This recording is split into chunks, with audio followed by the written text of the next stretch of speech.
नमस्कार दर्शक बंधु पूर्व पक्ष प्रस्तुत देश दर्पण को आपण मानू मु परशुराम दास स्वागत करुछि।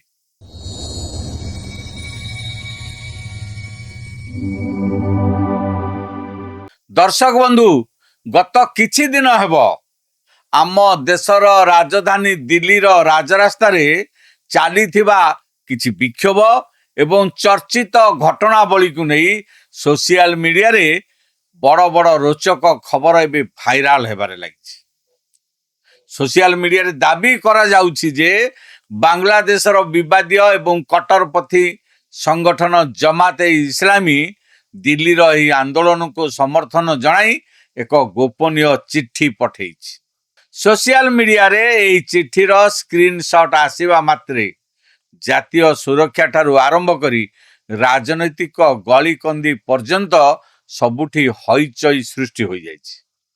प्रश्न उठुछि कौन सतरे बांग्लादेशर इस्लामिक संगठन भारतर आभ्यंतरीण मामला रे एते बड़ हस्तक्षेप करुछि ना भारत को अस्थिर करिबा पई सीमा पारिरु कोनसी बड़ फेक न्यारेटिव बा युद्ध सूचनार जाल बुणा जाउछि। आजिर एही विशेष आलोचना रे आमे एही भाइराल दाबीर पुंखानुपुंख फैक्ट चेक करिबा। पाकिस्तान वरिष्ठ सांबादिक नजम सेठी एवं भारतर पूर्वतन गुप्तचर एजेंसी रर पूर्वतन ऑफिसर लकी बिस्ट सुरक्षा विश्लेषण को आधार करी आमे आपन को बुझाइबु जे किपरि एक जाल चिठी जरिया रे भारतीय गणतंत्र और न्यायपालिका को कलंकित करिवार षडयंत्र रचा जाउछि। भिडियोटी को शेष पर्यंत देखंतु कारण यह केवल गोटे खबर नुहे आपण सचेतनता और जातीय सुरक्षा सह जड़ित सत्य घटना आपण माने देखुतांतु देश दर्पण। मोर आपण मानक अनुरोध आम चैनल को लाइक करंतु, सब्सक्राइब करंतु आउ बंधु मानक सहित अधिक रु अधिक शेयर कर। दर्शक बंधु आसंतु प्रथमे बुझिबा एही पूरा मामलाटी कौन। Social media platform x, Facebook एवं व्हाट्सएप ग्रुप गुड़िकरे हठात गोटे चिट्ठी बात्या बेगरे भाइराल हेबारे लागिछि। एही चिट्ठी रे बांग्लादेश जमात ए इस्लामी रो ऑफिशियल लेटर हेड और सील थिबा देखिबा को मिलुछि। चिट्ठी रे दाबी करा जाउछि जे दिल्ली रे विरोध प्रदर्शन करुथिबा आंदोलनकारी को एवं किछि निर्दिष्ट गोष्ठी को जमात ए इस्लामी संपूर्ण नैतिक, सांगठनिक एवं आर्थिक समर्थन जोगेई देउछि। एही खबर सामना को आसीबा मात्रे सोशल मीडिया रे दुईटी शिविर तैयारी हो जाइछि। गोटे पक्ष कहले देखंतु दिल्ली रे हेउथिबा प्रतिवाद पछरे विदेशी शक्तिर हाथ रहिछि। बांग्लादेशर कट्टरपंथी संगठन भारत रे अशांति सृष्टि करिवा को चाहुचंती।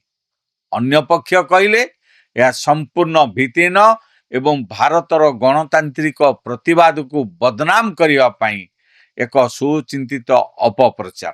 दर्शक बंधु कौनसी भी भाइराल खबर को सत बोली मानि नेबा पूर्वरु जने सचेतन नागरिक भावे आमको तीनोटी मुख्य प्रश्न पचारिबा पड़िबो। प्रश्न नंबर 1 ए चिठीर उत्स कौन। प्रश्न नंबर 2 बांग्लादेश जमात ए इस्लामी ए चिट्ठी बाबद रे कोनसी ऑफिशियल बयान किंबा स्पष्टीकरण देछि कि। प्रश्न नंबर 3 भारतीय गुप्तचर एजेंसी और फोरेंसिक जांच रु कौन प्रमाण मिलुछि। आसंतु एबे एही प्रश्न गुड़िकर उत्तर आमर विश्लेषणात्मक फैक्ट चेक जरिया रे खोजिबा। एही भाइराल चिठीर जांच रु जो तथ्य सामना को आसीछि ताहा आपण मानकु चकित करिदबो। चिठी रे बनान और भाषागत त्रुटि रहिछि। बांग्लादेश जमात ए इस्लामी जो ऑफिशियल चिठी पत्र जारी करे ताहा साधारणतः अत्यंत मार्जित बंगला एवं निर्दिष्ट आंतर्जातिक फॉर्मेट थाए किंतु भाइराल होइतबा एही चिठी रे बंगला एवं इंग्राजी वाक्य गठन रे गुरुतर त्रुटि रहिछि। एपरिकी संगठनर निजस्व ना एवं पदवीर बनान रे मध्य भूल रहिछि जहा कोनसी ऑफिशियल चिठी रे संभव नुहे। द्वितीय प्रमाण है डिजिटल जांच रु जना पड़ुछि जे एही चिठीटी कोनसी ऑफिशियल सोर्स रु आसी नाही। पुराना एक लेटर हेड रो चोरा छवि को नहीं सेथिरे फोटोशॉप एवं एआई आधारित टूल व्यवहार करी नुआ टेक्स्ट जोड़ा जाइछि। चिठीरे थिबा सील एवं दस्खत अन्य एक पुराना दलिलरू क्रॉप करी बसा जाइछि। तृतीय प्रमाण है जमाती इस्लामी बांग्लादेशर ऑफिशियल मुखपात्र एई चिठी को संपूर्ण फेक एवं बनावटी बोली घोषणा कर सारी। सेमाने स्पष्ट करिसेंति जे भारतर कोनोसी विक्षोभ बा न्यायपालिका संबंधी मामला रे सेमानकर कोनोसी चिठी जारी करा जाय नै। तेणु फैक्ट चेक रु यह स्पष्ट प्रमाण मिलुछि जे एई चिठीटी 100% जाल एवं गुजब। किंतु एठारे प्रश्न उठुछि एई जाल चिठी तैयारी कला किए, यार प्रकृत उद्देश्य कौन थिला।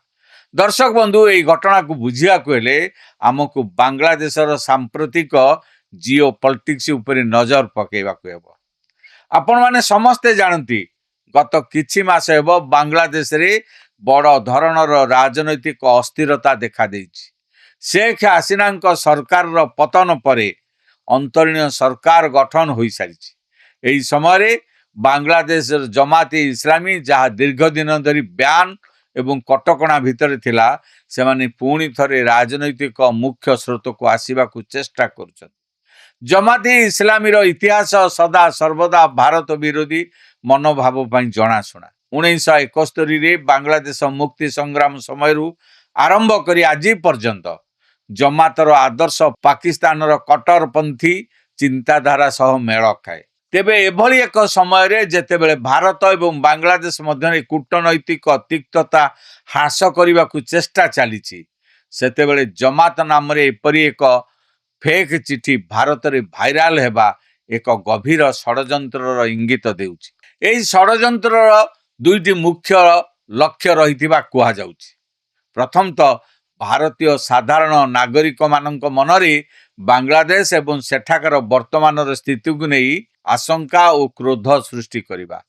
द्वितीय रे दिल्ली रे चलीथिबा आभ्यंतरीण प्रतिवाद को विदेशी षडयंत्र सह जोड़ी देश भितर सांप्रदायिक और राजनैतिक विभाजन बढ़ाइबा। एबे आसंतु जानिबा ए पूरा विषय उपरे विश्वस्तरीय एवं गुप्तचर विशेषज्ञ मानकर कौन मतामत रही।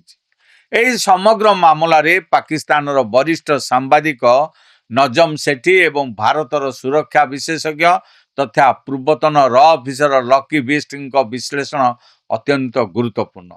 पाकिस्तान रो जनाशुना राजनैतिक विश्लेषक नजम सेठी निजर एक निकटतम विश्लेषण रे स्पष्ट संकेत देइछन्ति जे पाकिस्तान रो गुप्तचर एजेंसी आईएसआई एवं सेठाकर डीप स्टेट वर्तमान बांग्लादेश रो माटी को भारत विरोधी प्रोपागंडा पाई व्यवहार करिवा पाई अपचेष्टा करुछन्ति।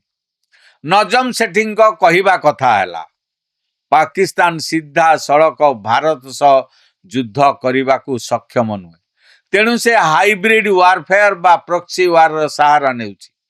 जमाती इस्लाम भली संगठन ना व्यवहार करी जाल चिठी और फेक न्यूज प्रसारित करने आईएसआई रो पुराना रणनीति। यार लक्ष्य होउछि भारत रे सांप्रदायिक सद्भाव बिगाड़िबा एवं आंतर्जातिक स्तर रे भारतर सुनाम को क्षुण्ण करबा। सेहीपरि भारतर पूर्वतन गुप्तचर अफिसर लकी बिस्ट एही घटनार सुरक्षा दिग प्रति अंगुली निर्देश करिछन। लकी बिस्ट कहवा अनुसार यह केवल गोटे ट्वीट किंबा गोटे फेक चिठीर मामला नुहे। यह को आमे साइकोलॉजिकल ऑपरेशन बा मानसिक युद्ध कहि परिबा। जेतेबेले भारत रे कोनोसी संवेदनशील प्रसंग बा आंदोलन चले सेतेबेले विदेशी गुप्तचर संस्था गुड़िक एहीपरि जाल दलिल तैयारी करी सोशल मीडिया रे छाड़ी दियंती। लकी बिस्ट कहिसंती जे जमाती इस्लामी केबे भी ऑफिशियली भारतर दिल्ली विक्षोभ को चिट्ठी लिखि समर्थन जणाइब नाही, कारण से माने जानती यह कले भारतीय सुरक्षा एजेंसी सेमानंक उपरे कठोर आईनगत कार्यानुष्ठान ग्रहण करिवो। तेणु ये चिठीटी कौन टूल किट अंशविशेष जहाँ भारतीय समाज रे अविश्वासर मंजी बुणिया प्रस्तुत करा जाइछि। दर्शक बंधु आज एकविंश शताब्दी रे युद्ध केवल बंदूक टैंक किंबा मिसाइल रे लड़ा जाऊ नाही। आज युद्ध लड़ा जाउछि आपणकर एवं मोर मोबाइल रो स्क्रीन रे। यह को कुआ जाए इनफॉरमेशन वारफेयर बा सूचना युद्ध। गोटे जाल चिठी किंबा गोटे गुजब वीडियो ମାତ୍ର କିଛି ସେକେଣ୍ଡ ମଧ୍ୟରେ କୋଟି କୋଟି ଲୋକଙ୍କ ପାଖରେ ପହଞ୍ଚି ପାରୁଛି। ଯେତେବେଳେ ଆମେ ବିନା ଯାଞ୍ଚରେ ଏପରି ଭାଇରାଲ ପୋଷ୍ଟକୁ ସେୟାର କରୁ, ଅଜାଣତରେ ଆମେ ଦେଶ ବିରୋଧୀ ଶକ୍ତିଙ୍କ ହାତ ବାରସି ପାଲଟି ଯାଉ। ଦିଲ୍ଲୀର ପ୍ରତିବାଦକୁ ନେଇ ଜମାତି ଇସଲାମୀର ଏହି ଜାଲ ଚିଠି ଆମ ପାଇଁ ଏକ ବଡ଼ ଶିକ୍ଷା। ଭାରତର ସମ୍ବିଧାନ ଏବଂ ନ୍ୟାୟପାଳିକା ଅତ୍ୟନ୍ତ ସୁଦୃଢ଼। କୌଣସି ବିଦେଶୀ ସଂଗଠନ ଚିଠି କିମ୍ବା ବୟାନ ଭାରତର ସାର୍ବଭୌମତ୍ୱକୁ ଆଘାତ କରିପାରିବ ନାହିଁ। ଯଦି ଆପଣମାନେ ସୋସିଆଲ ମିଡ଼ିଆରେ ଏପରି କୌଣସି ସମ୍ବେଦନଶୀଳ ଚିଠି ବା ଦାବି ଦେଖୁଛନ୍ତି, ତେବେ ପ୍ରଥମେ ନିଜକୁ ପଚାରନ୍ତୁ, ଏହା କୌଣସି ପ୍ରମାଣିତ ଖବରକାଗଜ କିମ୍ବା ସରକାରୀ ସଂସ୍ଥା ଦ୍ୱାରା ନିଶ୍ଚିତ କରାଯାଇଛି କି? ଯଦି ନୁହେଁ, ତେବେ ତାହାକୁ ଆଦୌ ସେୟାର କରନ୍ତୁ ନାହିଁ। ତେଣୁ ଶେଷରେ ଏହି ସମ୍ପୂର୍ଣ୍ଣ ଗବେଷଣାର ନିଷ୍କର୍ଷ ହେଉଛି, ଦିଲ୍ଲୀ ବିକ୍ଷୋଭ ସମ୍ପର୍କରେ ବାଂଲାଦେଶର ଜମାତି ଇସଲାମୀର ଯେଉଁ ସମର୍ଥନ ଚିଠି ଭାଇରାଲ ହେଉଛି, ତାହା ସମ୍ପୂର୍ଣ୍ଣ ଭିତ୍ତିହୀନ, ଜାଲ ଏବଂ ଗୁଜବ। ଏହା ଭାରତରେ ଅଶାନ୍ତି ସୃଷ୍ଟି କରିବା ପାଇଁ ଏକ ପ୍ରୋପାଗାଣ୍ଡା ବ୍ୟତୀତ ଆଉ ଅନ୍ୟ କିଛି ନୁହେଁ।